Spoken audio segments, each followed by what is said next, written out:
तो यार ज़रूरी नहीं है कि अगर आप किसी के साथ अच्छा करो तो आपके साथ भी बदले में अच्छा ही होगा, क्योंकि कई बार ऐसा होता है जिन लोगों के लिए आप अच्छा कर रहे हो वही लोग आपको ऐसे जख्म देते हैं जो आपके साथ ज़िंदगी भर रहते हैं, जिसके निशान आपके अस्तित्व पर मरते दम तक रह जाते हैं। तो यार रिसेंट में ही अभी रिलीज हुई विजय सेतुपति की मूवी महाराजा के बारे में बात कर लेते हैं। तो यार मूवी की शुरुआत होती है विजय सेतुपति के कैरेक्टर महाराजा के साथ, जो एक हेयर सैलून में काम करता है। एक अच्छी खुशी लाइफ जी रहा है अपनी बीवी और अपनी बच्ची के साथ। बड़े सब कुछ हैप्पी लाइफ बहुत ज्यादा देर तक लिए नहीं चलती है, क्योंकि जहाँ पर उसकी बेटी और उसकी बीवी होती है वहां पर एक ट्रक घुस जाता है जिसमें उसकी बीवी की ऑन द स्पॉट डेथ हो जाती है, लेकिन उस बच्ची के ऊपर एक डस्टबिन गिरने की वजह से उसकी बच्ची की जान बच जाती है। मूवी हमें 14 साल आगे ले जाती है, जहाँ पर वो डस्टबिन जिसका नाम लक्ष्मी रखा जाता है और उसकी बेटी और वो शहर से दूर अब एक घर में रह रहे हैं। मूवी में इंटरेस्ट तब शुरू होता है जब एक रात विजय सेतुपति के घर में 3 चोर घुस जाते हैं, विजय सेतुपति को मारते हैं और उसके घर से वो डस्टबिन जिसका नाम लक्ष्मी होता है उसे ले जाते हैं। नेक्स्ट सीन में हमें दिखाया जाता है कि महाराजा पुलिस स्टेशन जाता है और वहां पर वो अपनी रिपोर्ट लिखवाता है कि उसके घर से लक्ष्मी चोरी हो गई, जो एक डस्टबिन है। ऑफ कोर्स वो लोग उसकी बातों को समझने में थोड़ा सा चूक जाते हैं और वो उसका मजाक उड़ा करके वहां से उसको भगाने की कोशिश करते हैं। बट यार वो बंदा लिटरली इतना जिद्दी है कि अगर वो बंदा कुछ ठान ले करने को तो उसे कोई भी नहीं रोक सकता है। और इस बात का हमें अंदाजा लगता है मूवी के पहले सीन से, जब वो अपनी बेटी को माफी दिलवाने के लिए स्कूल के ओनर तक से भिड़ जाता है। स्टोरी में आगे बढ़ते हुए हम देखते हैं कि पुलिस वाले उसकी किसी बात को सुन नहीं रहे होते हैं, तो वो उन्हें पैसे का लालच देता है, जिसकी वजह से पुलिस हरकत में आती है और वो उसकी रिपोर्ट लिख करके उस डस्टबिन को ढूंढने लग जाती है। साथ ही में हमें एक और कैरेक्टर की एंट्री दिखाई देती है जिसका नाम होता है Shilvam, played by Anurag Kashyap. And trust me यार,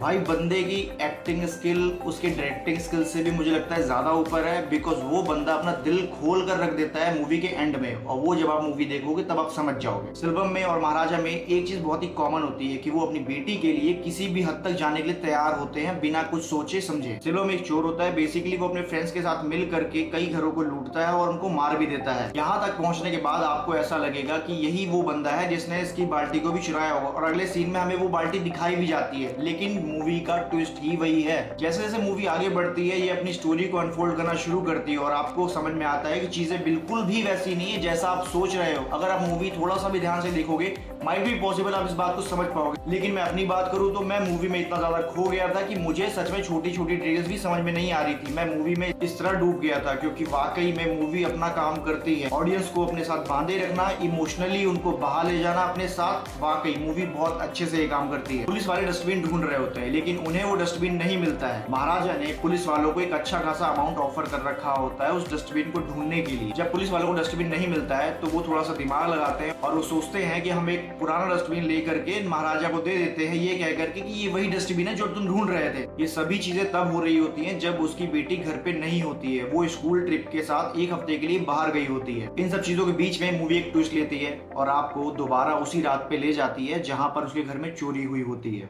चोरों के मारने की वजह से महाराजा बेहोश हो जाता है और होश में आते ही उसे एक बिल नजर आता है जो उन्हीं में से किसी एक बंदे का होता है जो उसके घर में चोरी करने आए होते हैं। बेसिकली वो 3 लोग होते हैं। वो जब बिल लेकर के ट्रेस करते हुए उस होटल तक पहुंचता है तो वहां पर उनमें से एक बंदा उसे मिल भी जाता है और वो उस बंदे को फॉलो करते करते उसके अड्डे तक पहुंच जाता है। कैरेक्टर का नाम धन्ना होता है और ये वही बंदा होता है जो उन तीनों में से एक। यहाँ पर हमें एक फाइट सीक्वेंस दिखाई जाती है जहां पर वो सभी लोगों को बहुत ही ब्रूटली मार रहा होता है और लिटरली धन्ना का गला काट के उसकी जान लेता है। इस चीज के बाद आप इस बात को समझते हो कि बात सिर्फ एक डस्टबिन की नहीं है, इस फाइट के पीछे बहुत ही ज्यादा अग्रेशन, बहुत ही ज्यादा रिवेंजफुल इंटेंशन थे। महाराजा धन्ना को मारने से पहले उन 2 बंदों के बारे में भी पूछता है जो उसके साथ उस रात घर में आए थे, लेकिन वो बिना कुछ बताए मर जाता है। मरते मरते वो महाराजा को ये बता के जाता है कि जिन 3 बंदों को वो ढूंढ रहा है उनमें से एक तो मैं था और दूसरा तेरे ही लोकल पुलिस स्टेशन में है। Cut to present day. अब हमें यहाँ समझ में आता है कि महाराजा का पुलिस स्टेशन आने का रीजन ये नहीं था कि उसे डस्टबिन की रिपोर्ट लिखवानी थी, बल्कि वो एक प्राइवेट इन्वेस्टिगेशन कर रहा था अपने ही एंड पे, और उसका मोटो सिर्फ इतना था कि वो उस बंदे का पता लगा पाए जो उस रात उसके घर में आया था। अगले फ्रेम में हमें महाराजा और सिल्वम एक साथ दिखाई देते हैं, जहां पर सिल्वम अपने बालों को कटवाने के लिए महाराजा की शॉप में आया होता है। सम सॉर्ट ऑफ रीजन महाराजा को बाहर जाना पड़ता है, तभी सिल्वम को एक कॉल आता है जो उसके ही दोस्त ने किया होता है और वो बताता है उसे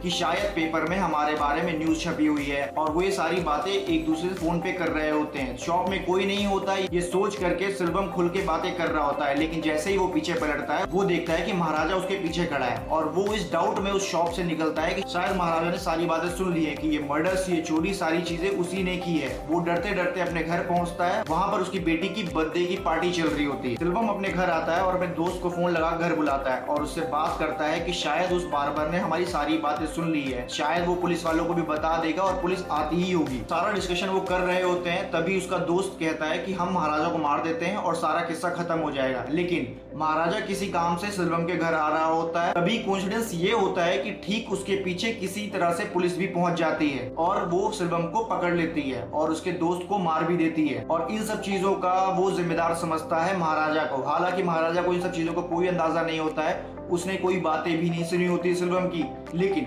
वो इसी खुन्नस को लेकर के जेल पहुंच जाता है और जेल से बाहर आने तक वो सारी की सारी खुन्नस को पालता रहता है और वो यही प्लान करता रहता है कि वो महाराजा को कैसे मारेगा, कैसे उसको तकलीफ देगा। इस सीन के बाद मूवी 40 मिनट की रह जाती है, एंड ट्रस्ट मी गाइस, मैं इसको तुम्हारे लिए स्पॉइल नहीं करना चाहता हूँ। मैं तुम्हें स्ट्रांगली सजेस्ट करता हूँ कि इस मूवी को आप जरूर से देखो, जरूर से विजिट करो। ये आपको एक ऐसा एक्सपीरियंस देने वाली है जो शायद आपने बहुत सालों से एक्सपीरियंस ना किया हो। ये मूवी आपको लिटरली आखिरी पर रुला देती है और आपको समझ में आता है कि यार एक्चुअल स्क्रीन प्ले की ताकत होती क्या है। मूवी की स्टोरी बहुत बेसिक है, लेकिन जिस तरह से इसको एडिट किया गया है, जिस तरह से इसमें एक्टर्स के एफर्ट्स हैं, वाकई काबिल तारीफ है। मैं आपको कोई भी स्पॉइलर नहीं देना चाहता, इसलिए इस मूवी की आगे की स्टोरी आप बेस्ट होगा कि आप खुद देखिए, बिकॉज मूवी के अंत में आप रोगे। क्योंकि जब मैं ये मूवी देख रहा था literally I was crying. Movie के अंत में शायद आपको महाराजा से ज्यादा बुरा सेल्वम के लिए लगेगा। तो यार अगर आपने मूवी पहले से ही देख रखी है तो कमेंट पे अपने एक्सपीरियंस मुझे बताओ और चैनल को सब्सक्राइब करो, बिकॉज इस चैनल पे इस तरह की वीडियोस अब आते ही रहेंगी आगे।